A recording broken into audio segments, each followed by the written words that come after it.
Donc, vous animez un atelier hypnose au féminin. Oui. Pourquoi ce thème hypnose au féminin? Est-ce qu'il y aurait une différence entre hypnose au masculin et hypnose au féminin? Est-ce qu'il y a une particularité? Une particularité qui est venue en venant ici à Biarritz lors de séminaires précédents où en discutant avec les autres personnes autour, beaucoup étaient gênés par des troubles périnéaux, troubles de la continence, alors que c'était des femmes qui étaient censées et qui font en thérapie des choses tout à fait intéressantes pour leurs patients, mais qui pour elles-mêmes n'ont pas forcément d'outils pour gérer, pour avoir du confort elles-mêmes. D'où cette idée de parler et de donner quelques clés pour davantage de confort et pour prendre soin de soi. Voilà.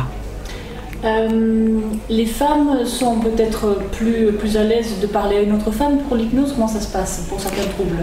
Pour l'hypnose, je ne sais pas. Pour mon métier, celui de sage-femme, donc par définition, je ne peux pas tellement comparer avec d'autres, évidemment.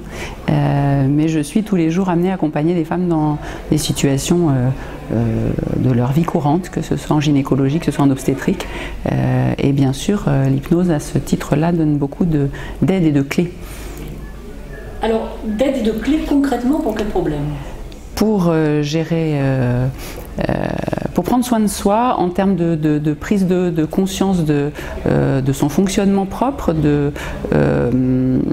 faire plus attention à nos besoins et puis d'avoir quelques outils pour mieux vivre, avoir plus de confort, avoir voilà, au quotidien.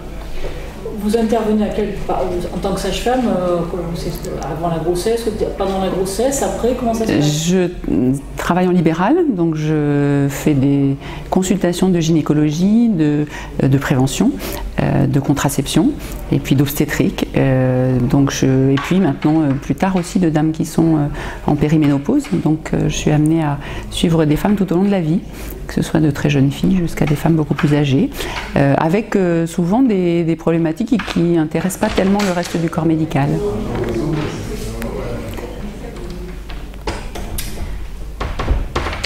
Quand vous animez l'atelier, lors de sessions de formation, quelles sont les questions qui reviennent le plus?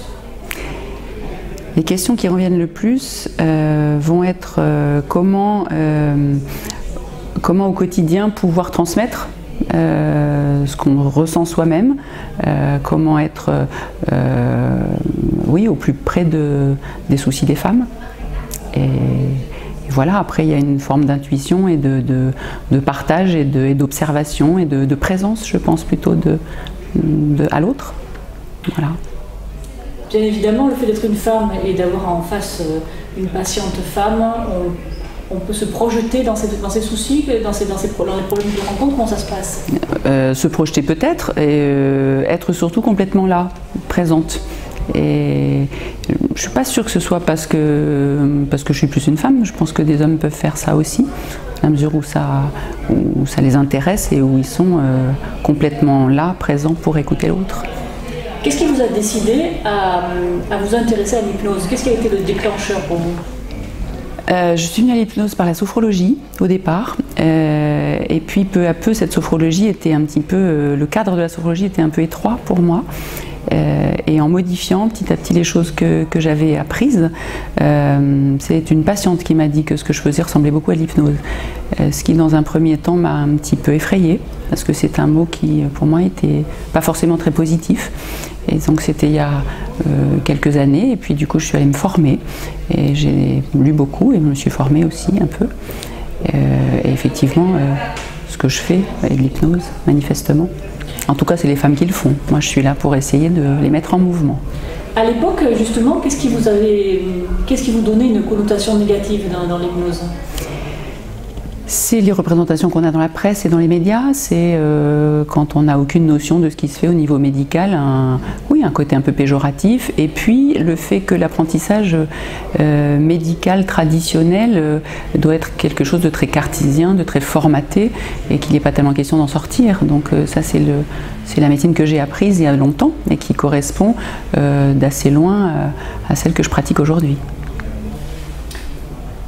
À quel niveau de formation vous en êtes? Est-ce que vous êtes toujours à la recherche d'un palier supplémentaire? Oui, bien sûr. Je ne sais pas si c'est un palier ou si c'est le fait de se nourrir. En tout cas, ça me paraît indispensable. Pour moi, c'est un besoin que j'ai. Donc en venant ici, en allant dans d'autres endroits, en croisant, c'est une histoire de rencontres beaucoup, de lecture, de rencontres beaucoup, et puis de patients, parce que chaque expérience clinique nourrit la réflexion et nourrit sa propre expertise, et ça je crois que les meilleures leçons, c'est les patients qui nous les donnent, les patientes en l'occurrence. Dans quelle région vous exercez? À Toulouse.